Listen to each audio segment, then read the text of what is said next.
Last class में हमने discuss किया था केमिकल प्रॉपर्टीज़ ऑफ एसिड्स। आज हम chemical property of base discuss करेंगे। बेस की जनरल प्रॉपर्टी मैंने बता दिया है। बेस किसको कहते हैं? बिटर टेस्ट होता है, स्लिपरी टू टच होता है। फर्स्ट क्लास में मैंने इसकी बताया था। और डिफरेंट इंडिकेटर्स का कलर भी बताया था, बेस डालने पे क्या क्या कलर चेंज हो रहा है। तो आज हम इसकी केमिकल प्रॉपर्टीज़ के बारे में पढ़ेंगे। जैसा कि मैंने एसिड के बारे में बताया था कि एसिड जब वाटर के अंदर डिसोसिएट होते हैं तो वो H+ आयन देते हैं। इसी टाइप से अगर हम बेस को वाटर के अंदर डिज़ोल्व करेंगे तो वो OH- आयन देगा। When base is dissolved in water they dissociate and gives OH- ion. तो यहाँ हमने NaOH लिया है और इसको वाटर के अंदर हम डिसोसिएट करेंगे तो क्या देगा ये Na+ एक्वस और प्लस OH- एक्वस। ये हाइड्रोक्साइड आयन दे रहा है। एसिड क्या देगा? H+ आयन देगा। ऐसे ही अगर हम CaOH का होल ट्वाइस कैल्शियम हाइड्रोक्साइड, ये भी बेस है, इसको वाटर के अंदर हम डिसोसिएट कराएंगे तो कैल्शियम 2+ और OH 2 आयन्स हैं तो ट्वाइस ऑफ OH- आयन देगा। सिमिलरली पोटेशियम हाइड्रोक्साइड KOH, इसको हम डिसोसिएट कराएंगे वाटर के अंदर, क्या देगा? पोटेशियम आयन और plus hydroxide ion. Aluminium hydroxide AlOH का होल थ्राइस, इसको भी वाटर में हम डिसोसिएट करा रहे हैं तो क्या देगा? एल्युमिनियम 3+ आयन देगा और प्लस OH- आयन देगा। एक्वस, ये भी एक्वस, ये भी एक्वस।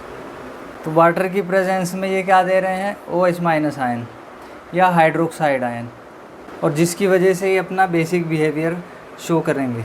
तो एसिड में कॉमन चीज़ क्या है कि वो H+ आयन देते हैं वाटर के अंदर डिसोसिएट होने के बाद, और बेस में कॉमन क्या है कि वो OH- आयन देते हैं वाटर के अंदर डिसोसिएट होने के बाद। हमारे पास बेस 2 टाइप के होते हैं। एक तो ऐसे होते हैं जो वाटर में सोल्यूबल नहीं होते, वाटर इनसोल्यूबल, और कुछ बेस ऐसे होते हैं जो water soluble.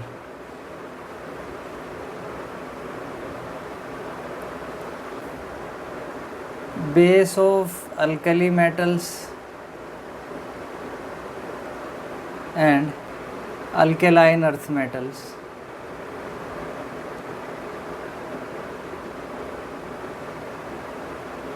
are soluble in water.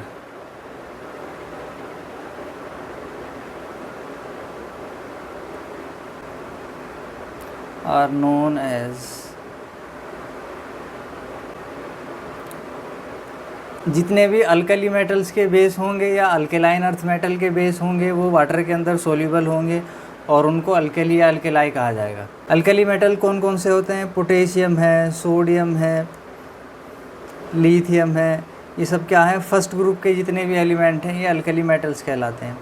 और अल्केलाइन अर्थ मेटल कौन कौन से हैं? मैग्नीशियम है, कैल्शियम है, जिंक है। सेकंड ग्रुप के जितने भी एलिमेंट होंगे ये अल्केलाइन अर्थ मेटल कहलाएंगे। तो जितने भी बेस होंगे लाइक NaOH, KOH, CaOH का होल ट्वाइस, MgOH का होल ट्वाइस, ये सब क्या हैं? वाटर सोल्यूबल बेस होते हैं। अगर आप इनको वाटर के अंदर डिज़ोल्व करोगे तो आसानी के साथ ये डिसोसिएट होंगे, डिज़ोल्व भी होंगे, और इनको क्या कहा जाता है? अल्केलाई कहा जाता है। अब हम कराएंगे मेटल की रिएक्शन बेस के साथ। अगर हम बेस लेंगे और उसके साथ मेटल की रिएक्शन करा रहे हैं तो ये भी सॉल्ट देगा plus hydrogen gas NaOH plus zinc. Sodium hydroxide की अगर हम जिंक के साथ रिएक्शन कराएंगे तो ये होगा सोडियम जिंकेट Na2ZnO2, इसको क्या बोलते हैं? Sodium zincate. सॉल्ट है और यहाँ से हाइड्रोजन गैसेस फॉर्म में रिलीज़ होगी। ऐसे ही हम सोडियम हाइड्रोक्साइड की रिएक्शन एल्युमिनियम से कराते हैं वाटर की प्रेजेंस में, तो हमें मिलेगा सोडियम एल्यूमिनेट NaAlO2 और प्लस हाइड्रोजन यहाँ से भी रिलीज़ होगी। बैलेंस कर सकते हो आप। अब हम कराएंगे reaction of acid and base. Acid और बेस दोनों की आपस में रिएक्शन कराएंगे और रिएक्शन कहलाती है न्यूट्रलाइजेशन रिएक्शन।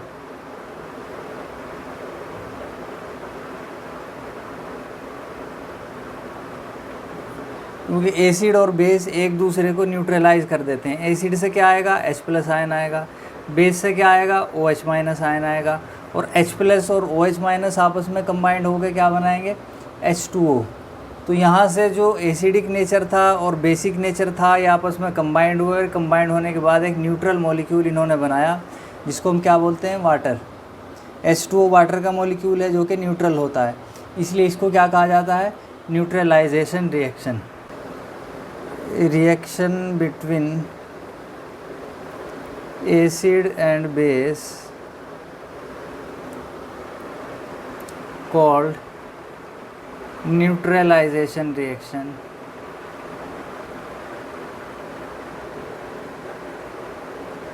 क्यों कहलाएगी, because both acid and base neutralise each other. एक दूसरे को ये क्या कर देते हैं, न्यूट्रलाइज कर देते हैं, इसलिए इनके बीच की रिएक्शन क्या कहलाएगी, न्यूट्रलाइजेशन रिएक्शन कहलाएगी। एग्जाम्पल हम देख लेते हैं। अगर हमने HCl की रिएक्शन कराई है, एक्वस हमने लिया है और प्लस NaOH, यहाँ भी हमने एक्वस ले रखा है, तो क्या बनेगा हमारा। अब यहाँ देखो ये H+ ये देगा और OH- ये देगा, तो ये H और OH मिलकर क्या बनाएंगे, H2O। यहाँ से Na+ आएगा और यहाँ से Cl- आएगा, तो ये Na+ और Cl- मिलकर क्या बनाएंगे, NaCl। तो इन दोनों का जो है वो कम्बिनेशन होगा, डबल डिस्प्लेसमेंट रिएक्शन होगी, तो क्या बनाएगा, NaCl। सोडियम क्लोराइड क्या है, ये कॉमन सॉल्ट का फार्मूला, और प्लस H और OH कंबाइंड होंगे और ये हो जाएगा आपका वाटर। तो यहाँ से हमें क्या पता चलता है कि अगर एसिड और बेस अगर मिलते हैं तो क्या बनाते हैं, हमारा सॉल्ट प्लस वाटर। रिएक्शन क्या कहलाएगी, न्यूट्रलाइजेशन रिएक्शन कहलाएगी, क्योंकि एसिड और बेस ने एक दूसरे को क्या कर दिया, न्यूट्रलाइज कर दिया है। और एग्जांपल लेते हैं इनके। सल्फ्यूरिक एसिड लेंगे H2SO4 और प्लस पोटेशियम हाइड्रोक्साइड ले लेते हैं KOH। अब यहाँ देखो क्या बनेगा, यहाँ से हमें पोटेशियम लेना है और यहाँ से सल्फ़ेट लेना है, तो सल्फ़ेट की वैलेंसी कितनी होती है, 2, पोटेशियम की कितनी होती है, 1। तो यहाँ से हम अगर इसको लिखेंगे तो इसकी वैलेंसी 1 है, इसकी वैलेंसी 2 है, तो क्रॉस करेंगे तो K2SO4 चार्ज लिखा नहीं जाता है, कंपाउंड जब हम लिखते हैं तो क्या बनेगा हमारा, K2SO4 पोटेशियम सल्फ़ेट बनेगा, और हाइड्रोजन और ये OH मिलकर क्या बनाएंगे, H2O। रिएक्शन को बैलेंस कर लेंगे, 2 यहाँ लगाएंगे और 2 यहाँ लगाएंगे। ऑक्सीजन कितने हुए, 2 और 4, 6 ऑक्सीजन हो गए, 4 और 2 6 ऑक्सीजन हो गए, 2 2 जा 4 हाइड्रोजन है, 2 एंड 2 हाइड्रोजन यहाँ है, सल्फ़ेट एक इधर है एक इधर है, पोटेशियम 2 यहाँ है 2 यहाँ है, रिएक्शन बैलेंस है। और एग्जांपल लेते हैं हम HNO3 प्लस NaOH, तो यहाँ भी क्या होगा, इसका नाइट्रेट आयन, इसका सोडियम आयन, तो क्या बनाएगा, NaNO3, क्या बना है, सॉल्ट, ये भी क्या बना है, सॉल्ट, और प्लस यहाँ से H और यहाँ से OH क्या बनाएंगे, H2O। ये रिएक्शन बैलेंस है। तो जब भी एसिड और बेस की रिएक्शन होगी तो रिएक्शन क्या कहलाएगी, न्यूट्रलाइजेशन रिएक्शन कहलाएगी, क्योंकि एसिड और बेस एक दूसरे को न्यूट्रलाइज कर देते हैं। अच्छा, यहाँ एक चीज़ याद रखना कि ऑक्साइड जो होते हैं, नॉन मेटल के oxide, oxides of non metals are acidic in nature.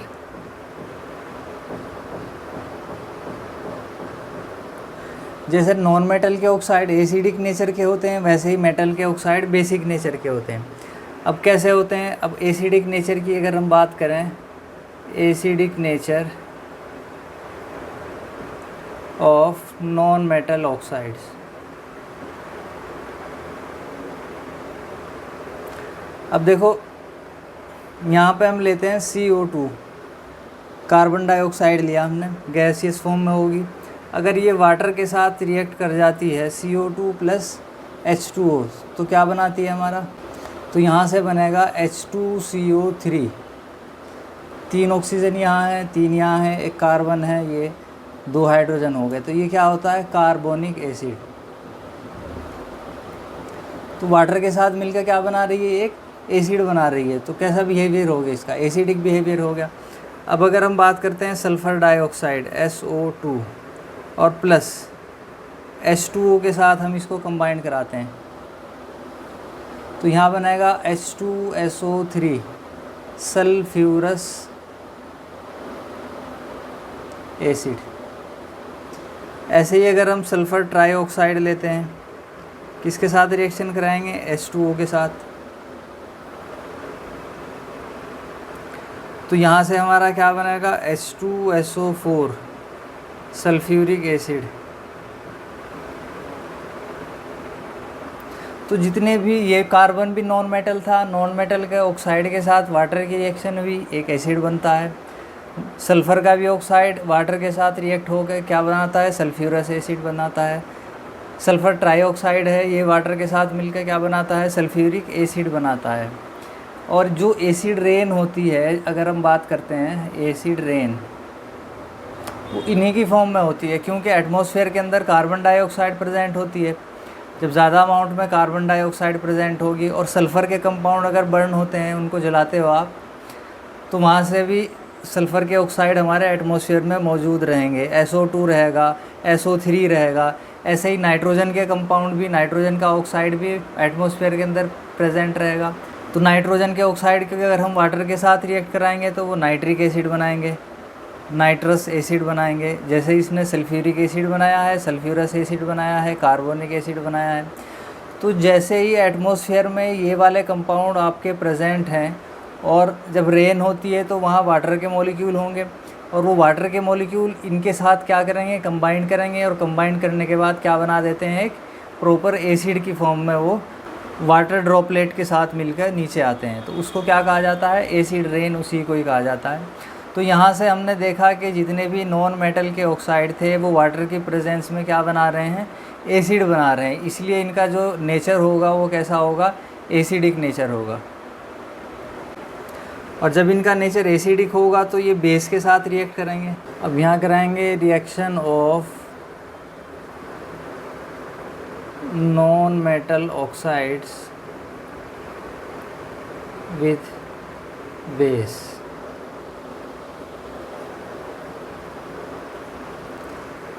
यहाँ हमने बेस लिया सोडियम हाइड्रोक्साइड और उसकी रिएक्शन कराई किसके साथ? कार्बन डाइऑक्साइड के साथ। क्या बनाएगा? वही सॉल्ट और वाटर, क्योंकि हमने अभी पढ़ा है acid plus base equal to salt plus water. तो ये क्या है? बेस है। और नेचर कैसा होगा इसका? एसिडिक नेचर होगा। तो ये बेस है और ये एसिड है, आपस में कंबाइंड होंगे तो क्या बनाएंगे? सॉल्ट बनाएंगे। तो यहाँ से बनेगा हमारा ये CO2 है। तो ये CO2 है और एक ऑक्सीजन, ये मिलकर कार्बोनेट बनाएंगे और सोडियम के साथ मिलेंगे तो क्या होगा? सोडियम कार्बोनेट हो जाएगा।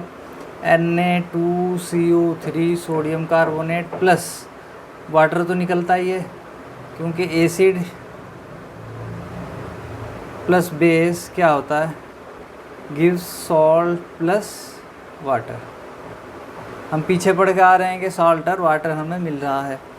बैलेंस कर दो रिएक्शन को। तो यहाँ पे हम ट्वाइस ऑफ NaOH यहाँ से ले लेते हैं, तो यहाँ से हमारा H2O आ जाएगा। ऑक्सीजन देखो कितनी है? 2 यहाँ है, 2 यहाँ है, 4 और 3 और 1 4। 2 हाइड्रोजन यहाँ है, 2 यहाँ है, 2 सोडियम यहाँ है, 2 सोडियम यहाँ है। कार्बन एक इधर है और एक इधर है। ऐसे ही अगर हम कैल्शियम हाइड्रोक्साइड के साथ रिएक्शन कराते हैं कार्बन डाइऑक्साइड की। तो ये भी क्या है, एसिडिक बिहेवियर होगा। ये क्या है, बेस है। तो यहाँ से क्या बनाएगा, CaCO3 कैल्शियम कार्बोनेट, सॉल्ट बना और प्लस वाटर यहाँ से रिलीज़ हो गया। जैसे हमने बताया कि जो नॉन मेटल के ऑक्साइड हैं उनका नेचर कैसा होता है, एसिडिक होता है।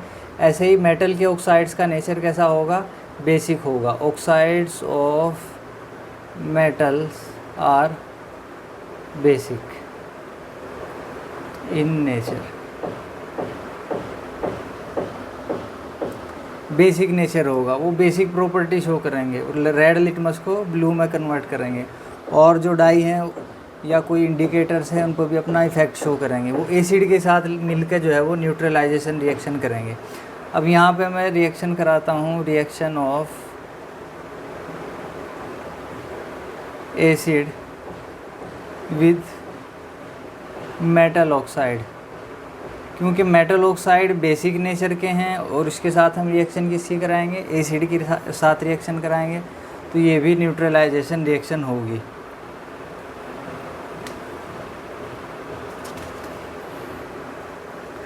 तो यहाँ भी एसिड हम लिखेंगे प्लस मेटल ऑक्साइड, जो कि हमारा किस नेचर का होगा, बेसिक नेचर का होगा। तो क्या बनाएगा, सॉल्ट बनाएगा और प्लस वाटर हमें वहाँ से मिलेगा।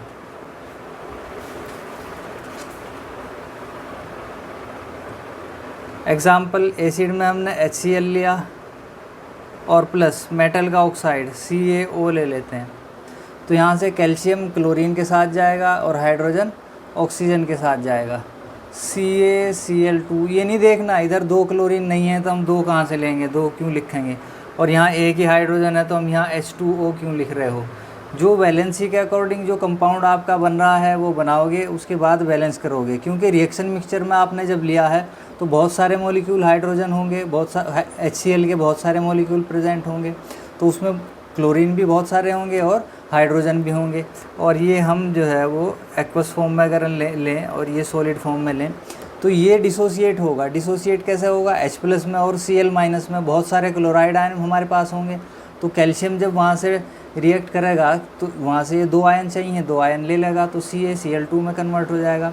और ऐसे ही बहुत सारे H के हाइड्रोजन के आयन्स हमारे पास होंगे। तो ऑक्सीजन को हाइड्रोजन चाहिए होंगे, 2 हाइड्रोजन ये ले लेगा। तो बाद में हम इसको क्या करेंगे, बैलेंस करेंगे। ऑक्सीजन तो एक ही है, कैल्शियम भी एक ही है, तो यहाँ से हम ट्वाइस ऑफ HCl यहाँ कर लेंगे। एक और एग्जाम्पल, सल्फ्यूरिक एसिड लो, H2SO4 और प्लस जिंक। जिंक भी मेटल है, इसका ऑक्साइड अगर हम लेंगे तो जिंक किसके साथ कंबाइंड होगा, सल्फेट आयन के साथ। तो क्या बनाएगा, ZnSO4 और प्लस हाइड्रोजन है और ऑक्सीजन है, क्या बनाएगा, H2O बना देगा। ऐसे ही एल्युमिनियम की ले लो, Al2O3। एल्युमिनियम का ऑक्साइड क्या है, बेसिक नेचर का है, उसके साथ हम एसिड की रिएक्शन करा देते हैं HCl की। तो यहाँ से क्या बनेगा, AlCl3, क्योंकि एल्युमिनियम की वैलेंसी 3 होती है, 3 क्लोराइड आयन लेगा और प्लस H2O बैलेंस कर देंगे। यहाँ 3 लगाएंगे, यहाँ 2 लगाएंगे और यहाँ 6 लगाएंगे, क्योंकि 3 2 जा 6, इसलिए 6 क्लोरीन की यहाँ में ज़रूरत पड़ेगी। 2 एल्युमिनियम है, 2 इधर हैं। ऑक्सीजन 3 है तो 3 यहाँ हो गए। हाइड्रोजन 3 2 जा 6, 6 हैं तो 6 यहाँ हो गए। तो ये रिएक्शन भी बैलेंस हो गई। तो यहाँ से हमने पढ़ा है कि एसिड और बेस के साथ मिलकर क्या बनाता है, सॉल्ट और वाटर बनाता है। रिएक्शन कैसी होगी, न्यूट्रलाइजेशन रिएक्शन होगी। मेटल के ऑक्साइड किस नेचर के होते हैं, बेसिक नेचर के होते हैं, इसलिए वो एसिड के साथ कंबाइंड होने के बाद सॉल्ट और वाटर बनाएंगे। और नॉन मेटल के ऑक्साइड का नेचर कैसा होता है, एसिडिक नेचर का होगा, इसलिए वो बेस के साथ कंबाइंड होंगे और बेस के साथ कंबाइंड होने के बाद सॉल्ट और वाटर वो फॉर्म करेंगे। तो ये थी हमारी एसिड की और बेस की केमिकल प्रॉपर्टीज़। पिछली क्लास में हमने एसिड की केमिकल प्रॉपर्टी पढ़ी थी, इस क्लास में हमने बेस की केमिकल प्रॉपर्टी पढ़ी है। अब हमारा रह गया है pH वैल्यू, सॉल्ट और उसके टाइप्स। न्यूट्रलाइजेशन रिएक्शन हमने पढ़ ली है, इसको और थोड़ा सा डिस्कस करेंगे हम नेक्स्ट क्लास में।